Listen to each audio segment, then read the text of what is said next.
Welcome to the accompanying video of our paper, Model Learning and Contextual Controller Tuning for Autonomous Racing.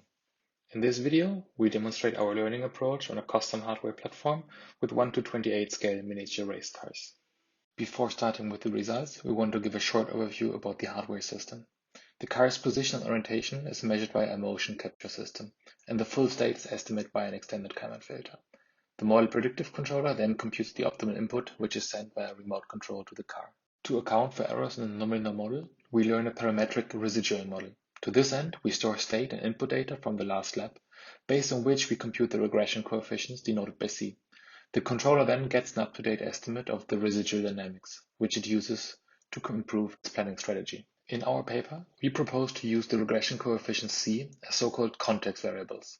When tuning the controller's weights with Bayesian optimization, the additional context information allows us to tune the controller for different environmental conditions, as well as efficiently share information between different cars.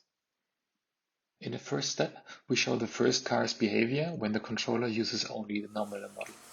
Additionally, the controller weights are not tuned properly.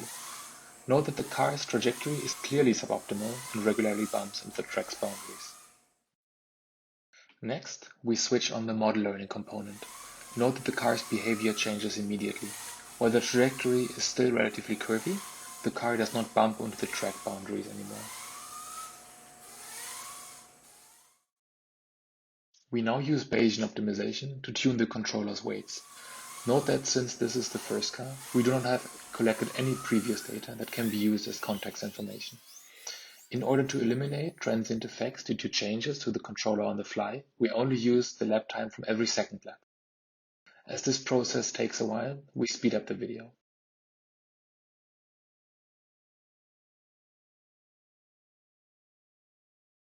Note that due to the inherent nature of Bayesian optimization to explore, some of the lap times are significantly worse compared to others.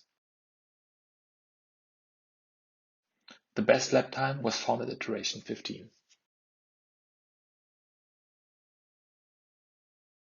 Let's see how the car's behavior has changed when we now use the optimized parameters. Note how much faster the car goes around the track and exhibits a significantly improved trajectory. To highlight the car's change in behavior before and after controller tuning, we compare its cornering behavior in slow motion.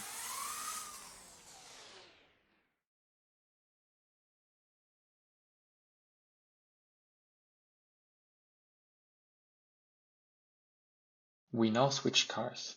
Here you see how the second car behaves with the suboptimal controller configuration. This car behaves differently from the first one and thus requires different controller weights for the best lap time.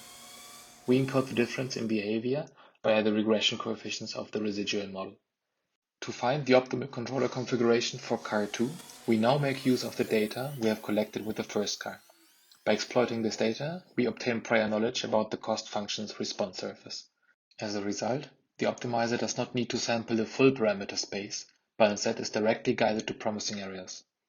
Note that already after the first iteration, the lap time is relatively good. The controller only requires little fine-tuning for the second car.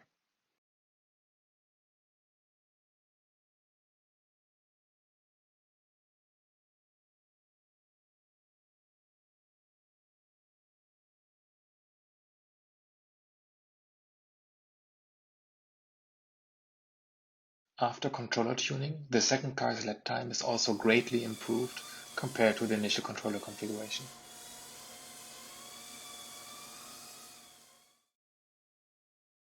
Last, we compare the cornering behavior before and after controller tuning for the second car as well.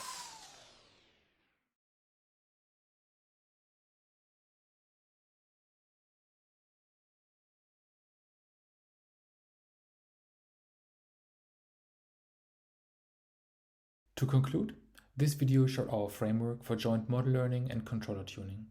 In particular, we demonstrated how the learned model can be exploited as context variable to transfer knowledge across different cars.